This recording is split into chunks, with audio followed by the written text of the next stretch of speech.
rent growth numbers for Q2 are big. We're going to quantify just how big and look at some of the factors that are driving that performance. In today's episode of Apartment Market Dynamics from MPF Research, I'm Jay Parsons. He's Greg Willett. And Greg, over the past couple of quarters, we've been talking a lot about the reacceleration of rent growth, which has been counter to what would have largely expected going into this year. And we've hit again another new high for this cycle. We have, and these numbers are pretty large for the quarter, specifically looking in that April-June timeframe. Effective rents for new resident leases went up 2.5%. We go to the annual change, and that is 5.2% for new residents. And in both cases, those numbers are the highest figures seen going back to the tech boom period of the late 1990s through 2000. Greg, you're talking about that. I'm picturing already calls from the reporters we get, and they are going to be asking about affordability. They are, and those stories are out there. They're plentiful now. There will be more coming, but to some degree, I think that a lot of times they miss the big picture, or they really only hit the big picture and don't do any of the fine-tuning there. And there are lots of ways that you could split up and slice and dice these data to get a better picture of what's going on in the marketplace. But really, for me, the most important one that really jumps out at me is what is happening on a regional basis. And we've got a graphic for you here. What this shows is that effective rents for new resident leases are going up at an annual pace of 3.3% in both the Northeast and the Midwest, while the number for the South is 4.1%. Now, admittedly, those numbers are a little bit above wage growth in most of the metros in these regions, but the difference is not big enough that you're really going to drastically move that share of income that is being spent on rent. However, the West is a very different picture at this point. You can see that in the West, the effective rents for new resident leases are up a whopping 7.8% year over year. The pace of growth has amped up by 280 basis points since the middle of last year, and these are price increases where you really can move that needle on affordability really, really quickly. And Greg, the West has been leading the country for rent growth for quite a while now. And for really the past few years, we've been talking a lot about the Bay Area, Denver, the Pacific Northwest, really driving up those numbers. Is it still those handful of metros driving that up? Well, those metros are still at the top of the chart.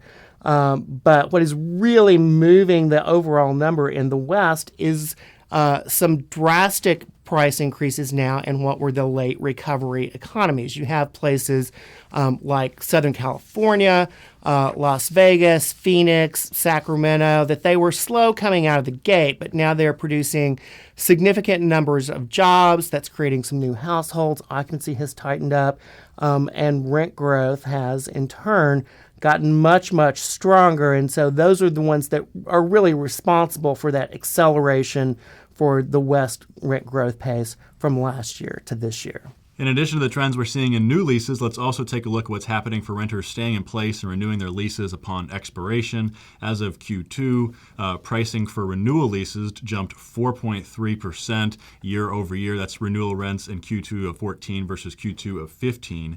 And that renewal lease pricing is very important for overall revenues in the apartment sector since so many households now are remaining in their current units instead of moving elsewhere. And as of Q2, apartment resident retention stands now at 51.9%. That's up more than 100 basis points year over year, and that's very high compared to the historical norms. Before the recession, we tended to see numbers more in the mid-40s.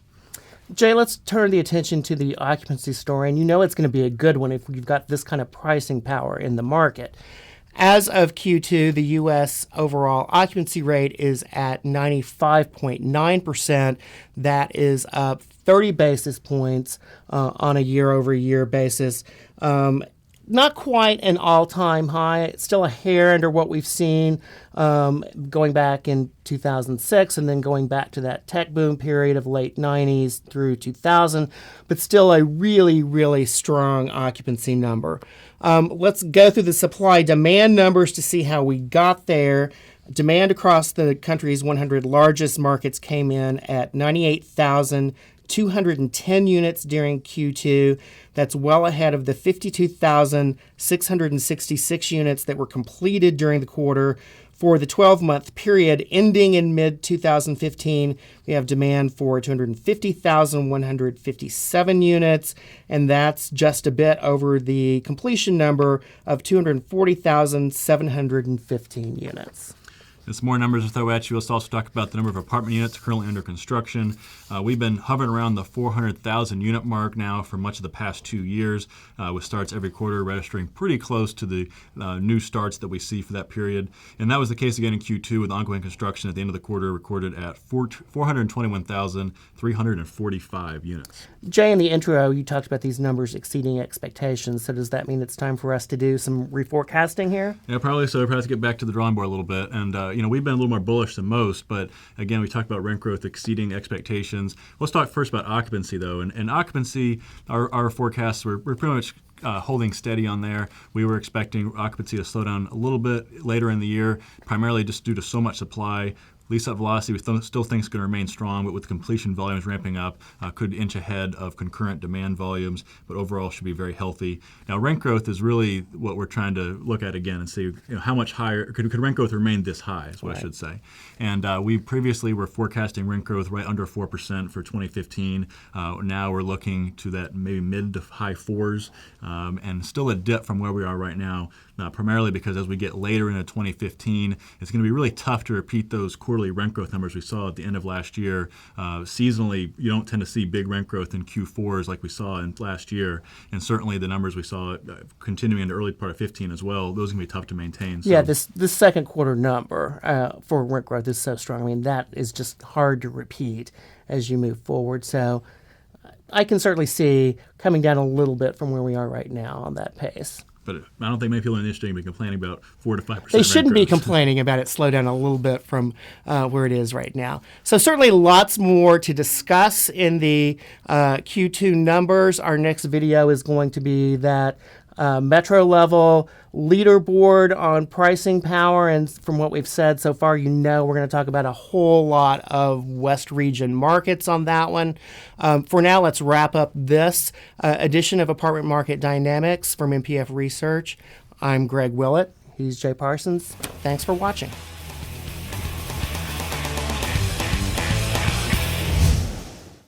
Want more? Go deeper with NPF Research's apartment market reports. From a national level, down to individual metros, to specific neighborhoods, NPF Research has been providing unparalleled apartment market intelligence to the multifamily industry for almost 5 decades. Learn more by contacting us at 877-284-4938 or visit www.npfresearch.com and click on Market Reports.